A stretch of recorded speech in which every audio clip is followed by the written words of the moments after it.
देखिए ये क्वेश्चन है question number 5, some application of trigonometry का। क्वेश्चन कह रहा है a kite is flying at a height of 60 metre above the ground. एक काइट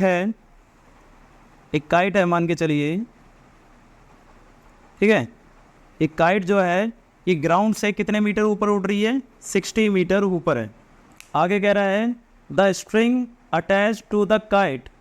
तो काइट से स्ट्रिंग का मतलब होता है धागा, धागा लगा हुआ है, धागा जुड़ा हुआ है काइट से। To the kite is temporary tied to a point on the ground.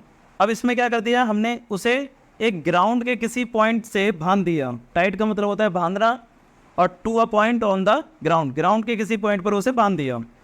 कह रहा है the inclination of the string, यानी कि धागे का जो एंगल है with the ground is 60 degree. और जो यहाँ पर जो एंगल बन रहा है इसका,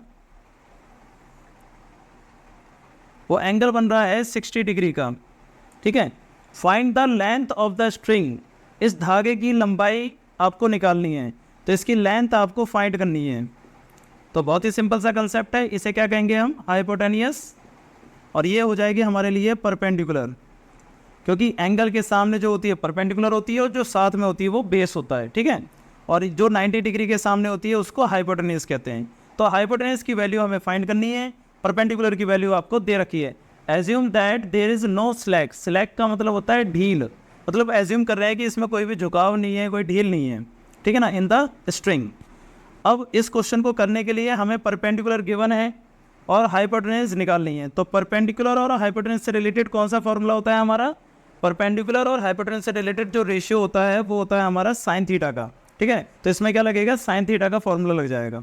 अब आपको गिवन दे रखी है हाइट ऑफ काइट, तो यहाँ लिखेंगे हाइट ऑफ काइट कितने दे रखी है हमें, इसको नेमिंग दे देते हैं ए, बी और सी।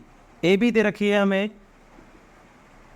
कितने मीटर, 60 मीटर, और एंगल ऑफ एलिवेशन दे रखा है, जिसे हम थीटा कहते हैं, 60 डिग्री का। और फाइंड करना है हमें लेंथ ऑफ स्ट्रिंग, ठीक है। लेंथ ऑफ स्ट्रिंग क्या है हमारे पास, ए सी। तो लेंथ ऑफ स्ट्रिंग ये हमारे पास है ए सी। अब in triangle A B C, इसमें लगेगा हमारा साइन थीटा, क्योंकि हमें परपेंडिकुलर और हाइपोटेनस से रिलेटेड एक रेशियो देखना है। तो परपेंडिकुलर और हाइपोटेनस से रिलेटेड जो रेशियो होता है वो होता है साइन का, साइन थीटा। थीटा की वैल्यू है हमारे पास 60 डिग्री। परपेंडिकुलर हमारे पास है ए बी, और हाइपोटेनस यानी कि स्ट्रिंग की वैल्यू ए सी।